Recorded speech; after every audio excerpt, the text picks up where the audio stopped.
2016年的里约奥运摕下金牌的亚洲链的选手柯淑净，搁替台湾摕下一块金牌。因为2012年伦敦奥运亚洲链53公斤级的金牌的选手药检无通过，所以由银牌的柯淑净补起的金牌。这嘛，让柯淑净将做台湾头一个摕到2块奥运金牌的选手。上局，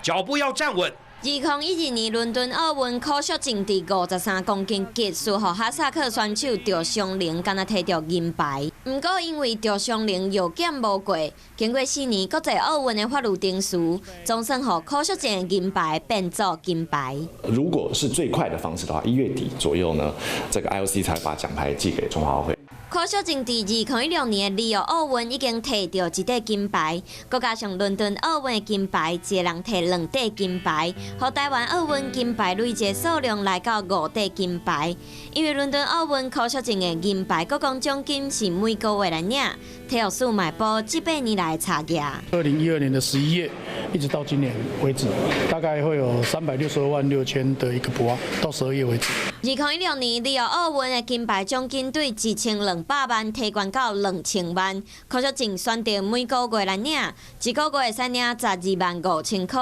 佮加上伦敦奥运的金牌奖金每个月7万5千块，已经伫2018年退休的柯淑净每个月会使领20万，嘛是台湾运动员第1人。